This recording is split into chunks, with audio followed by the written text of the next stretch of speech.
But we start tonight with two ministers accused of heinous acts against children. Thank you for joining us here at 10. I'm Lisa Hernandez. And I'm Candace Burns. Keith and Daniela have the night off. The two men are accused of forcing kids to perform sexual acts in front of them for years, both in Waco and Houston.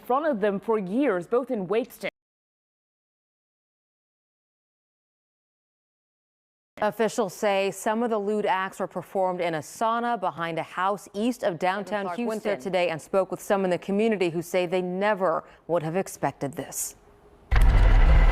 It's just alarming. People who live near Rusk and Altic Streets east of downtown are cringing at news about one of their neighbors. There's a lot of young couples with a lot of young kids. So, I mean, it really hits close to home. 67-year-old Daniel Safala, a former minister and registered sex offender, indicted in 2012 for 11 counts of continuous sexual contact and sexual abuse of a child, is now facing that charge again. It just makes you kind of think twice.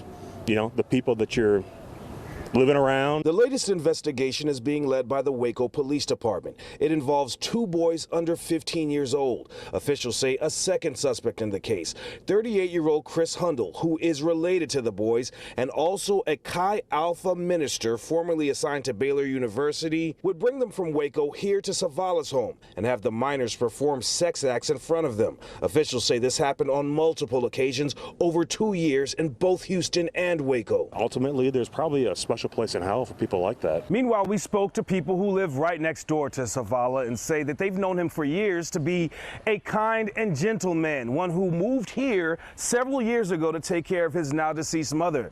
They say they are completely blown away by what investigators say he was doing in the sauna right behind his house. It's scary. Katie and Jordan Bush say they'd never met Safala, but think back to June 2nd when members of the U.S. Marshals Lone Star Fugitive Task Force served a warrant to collect evidence from Safala's property. The sauna door, wooden floor pieces, benches were all among dozens of items seized. You know, policemen out there with rifles, and everybody's wondering, like, you see CSI in a truck and you're wondering what's going on. Like, this is just a couple houses down. Savala was arrested. Officials say Hundle, who claimed Savala was a spiritual mentor, may have also been one of his victims at some point, groomed to believe the lewd acts were spiritual activity.